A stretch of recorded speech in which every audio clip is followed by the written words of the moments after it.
CPIM দল আৰু অসম জাতীয় পৰিষদে আমি আজি যৌথভাৱে সভাত আমি অংশগ্ৰহণ কৰোঁ আৰু অসমৰ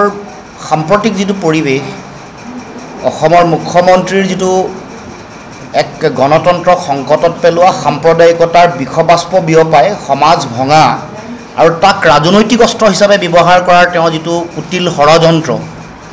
এফালে উন্নয়নহীনতা আনফালে ব্যাপক দুৰ্নীতি স্বজন তোষণ ভ্ৰষ্টাচাৰ আৰু অসমৰ মুখ্যমন্ত্ৰীৰ পৰিয়াল ধনী কৰাৰ যিটো তেওঁলোকৰ যিটো লক্ষ্য আৰু উদ্দেশ্য তাৰ বিপৰীতে অসমৰ সাধাৰণ জনগণৰ যিবোৰ মৌলিক সমস্যা এইবোৰ যে তেওঁলোকে দিনে দিনে পিঠি দিছে জাতীয় বিষয় জাতীয় প্ৰশ্নসমূহৰ কোনো উত্তৰ নাই মূল্যবৃদ্ধি নিয়ন্ত্ৰণ কৰিব পৰা নাই যিসকল ভূমিহীন পৰিয়াল আছে তেওঁলোকক মাটি দিব পৰা নাই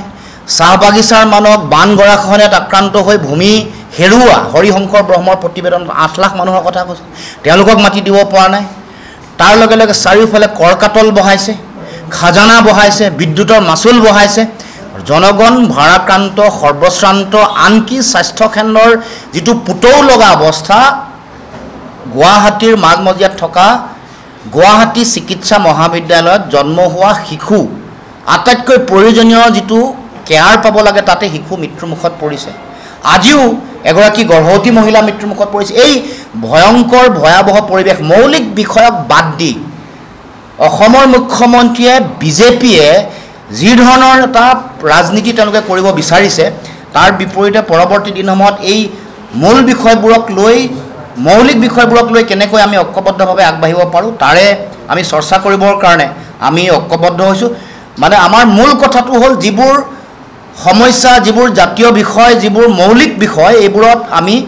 বিৰোধী ৰাজনৈতিক শক্তিসমূহে পৰৱৰ্তী দিনসমূহত দলসমূহে আমি ঐক্যবদ্ধভাৱে আগবঢ়াৰ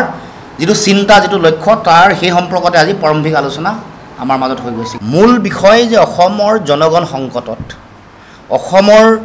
সমাজ জীৱনত এই এনেকুৱা ধৰণৰ এটা ৰাজনীতিৰ আশ্ৰয় লোৱা হৈছে য'ত আমাৰ উন্নয়ন মৌলিক সমস্যা জনগণৰ জীৱন আৰু জীৱিকা তল পৰি আছে মুখ্যমন্ত্ৰীৰ পৰিয়াল আৰু তেওঁলোকৰ সাংগুপাংগুসকলৰ দুৰ্নীতিয়ে সমগ্ৰ সমাজ ছানি ধৰিছে উন্নয়ন যদি হৈছে তেওঁলোকৰ পৰিয়ালৰ মুখ্যমন্ত্ৰীৰ ঘৰৰ আৰু সমগ্ৰ অসমৰ ৰাইজ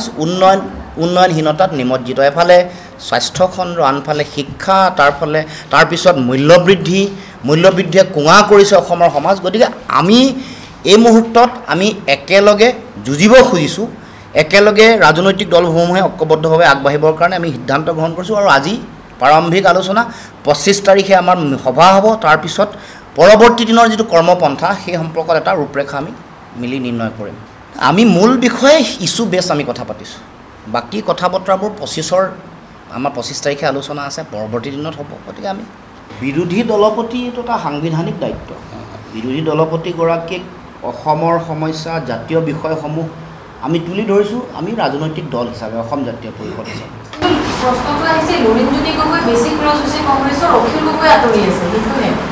সেইটো আপোনালোকে বনোৱা বিষয় জাতীয় বিষয়সমূহক লৈ আমি আগতেও কৈছিলোঁ 2024 চনৰ লোকসভা নিৰ্বাচনত তেতিয়াও মানে আমি আমাৰ 14টা বিষয়ক লৈ আমি অসমৰ তেতিয়া এইবাৰ যিহেতু অসম চুক্তি কেন্দ্ৰিক কাৰণ অসম চুক্তি সম্পূৰ্ণ হোৱা 40 বছৰ সম্পূৰ্ণ হ'ব তাৰ আগত অসম চুক্তি কেন্দ্ৰিক গোটেই বিষয়বোৰ যেতিয়া যোৱা 2024 চনত গৈছিলোঁ তেতিয়া 6 জনগোষ্ঠীৰ জনজাতিকৰণকে ধৰি আন বিষয়বোৰকো আমি শক্তিশালী ৰূপত উত্থাপন কৰিছিলোঁ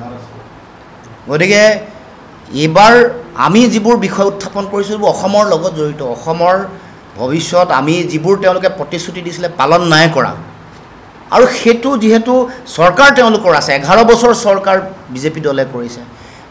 কৰিম বুলি প্ৰতিশ্ৰুতি দিছে সেইবোৰ বিষয়ক লৈ ভোটটো তেওঁলোকে পাইছে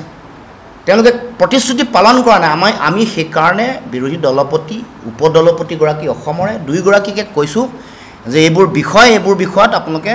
সংসদৰ মজিয়াত আৰু ৰাষ্ট্ৰীয় প্ৰেক্ষাপটত তেওঁলোকে কৰা ঠগ প্ৰবঞ্চনাক তুলি ধৰিব লাগে আৰু আমাৰ অধিকাৰ আজৰি আনিব লাগে